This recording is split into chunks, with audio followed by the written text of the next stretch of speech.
So here we are in section 2.2, and we are finding the equation of a line in slope-intercept form. Remember, slope-intercept form tells us two things, and you can probably guess it tells us the slope, and it tells us the y-intercept. Not the x-intercept, but the y-intercept. Remember, the y-intercept is where the graph crosses the vertical y-axis. Now, the form for this is y equals mx plus b. All right, remember a couple things. Remember that b represents the y-intercept. We also need to remember that m represents the slope. And then if we look at the letters y and the letter x, this represents a point on the line.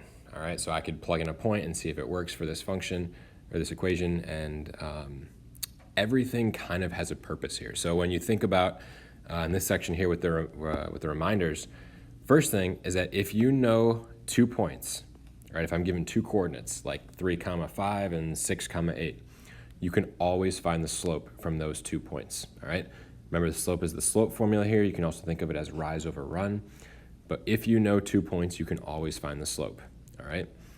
Second thing is that every piece of information represents the y value, the slope, the x value, or the y-intercept. So everything that they tell you in these problems to start with, start thinking about what letter does that piece of information represent. Okay. You can always plug in those values to find missing pieces of information. And the last thing is that your final answer in slope-intercept form has to have the form y equals mx plus b. Now, I wrote the m and the b in red because in your final answer, this m should be a number and this letter b should also be a number, all right? But this should still be a letter y and that should still be a letter x, okay? So it should be like y equals some number, which is the slope, times x plus some number, which represents b. So if we look at the first example, here we're asked to find the equation of a line in slope-intercept form. So we have this graph here, and I know, whoops, all right, we can start with y equals mx plus b. Now I know that m is the slope, and I know that b is the y-intercept. All right, so if I look at the graph, I can see right here at 1 that my y-intercept is a 1, so I put a plus 1 there. And if I look for the slope, well, I can see if I do my rise over run, let's start at that y-intercept. And if I go down 1, 2, 3 units, so down 3, and then right 1, 2 units, so down 3, right 2, we get a negative 3 over 2 for my slope.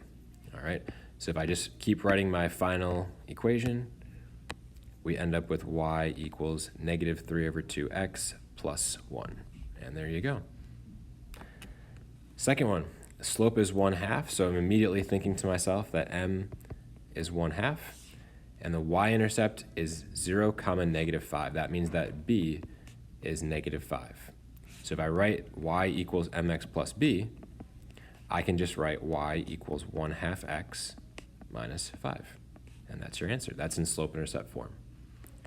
The next one, we have an x-intercept and a y-intercept. So if we start with y equals mx plus b, I know that in my final answer, I need to have the y-intercept as a number, and I need to have the slope as a number.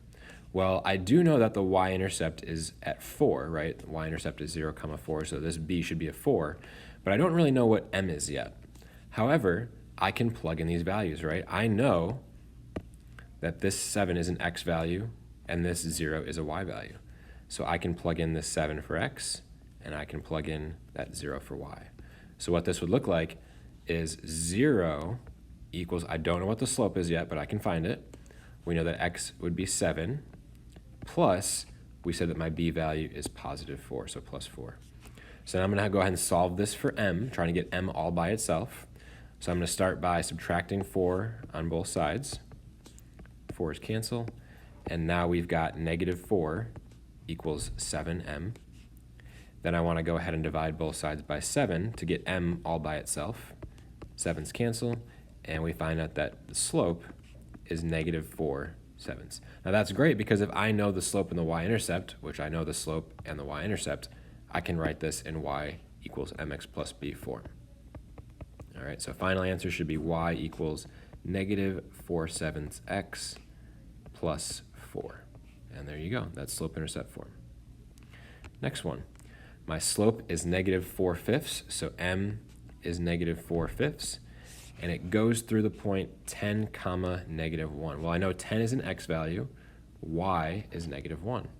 So in my y equals mx plus b, I know that I'm going to plug in -4/5 for m, I'm going to plug in a 10 for x, and I'm going to plug in a -1 for y. And I have to find the value of b, because I don't know what the y-intercept is just yet.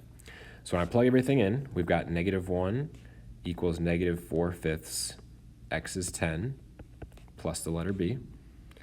Now if I look at this right here, I can reduce this right now. I know that 10 over 5 is the same as 2 over 1. And so now I have -1 equals -8 plus b, because 2 times -4 is -8. And then I can go ahead and I can add 8 on both sides of my equation. So we find out that the value of b is 7. I have the y-intercept. I knew the slope from the beginning, so now I can go ahead and write y equals mx plus b. And that would be your answer. All right, one last problem here. I'm trying to find the slope that passes through 2, -3 and -4, 1. So I don't know the slope, I don't know the y-intercept, but I can find both of these things, all right? So far I don't know any of this information, but I can find it. All right, so we're gonna find this first. All right, I can find this by using the slope formula, right? So this is my x1, y1, and my x2, y2. So I'm gonna go ahead and we're gonna take y2 minus y1 is -3 over x2, which is -4, minus x1, which is 2. All right, be careful of your double negatives here. This gives us 1 plus 3 is 4 over -4 minus 2 is -6. And this is going to reduce to be -2/3. All right, so we got -2/3. Now that is the slope, right? That's not my final answer, that's just the slope. But now I'm going to take my y equals mx plus b, and I can find the y-intercept. And I can do this by either plugging in this point for x and y, or I can plug in this point for x and y. It's not going to make a difference. So let's say I plug in the 2 and the -3 here. So I'm going to highlight this, and I'm going to plug this in for the x value and for the y value. All right. So my new equation, we're going to replace y1 with -3. We know that m, that's my -2/3. x1 is +2, so I'm going to replace the x with a 2 plus b. So now I've got -3 equals -4/3 plus b. I want to get b all by itself, so I'm going to add 4/3 to both sides. These cancel out here. And if we kind of reimagine this -3 as -9/3, right? That means that when I add these together, -9/3 plus 4/3 is -5/3. So we find out that -5/3 is b. Now this won't always be a fraction, sometimes it will, sometimes it won't. But now that I know b, and we already knew the slope from earlier, I can go ahead and write y equals mx plus b. Right, now you don't need to do a plus and minus, we know that plus and minus is just minus, so we're going to leave that minus sign right there. Don't do a plus minus, that's just extra. And there you have it. That is how you find the slope, that's how you find the y-intercept, and that's how you write your equations in slope-intercept form.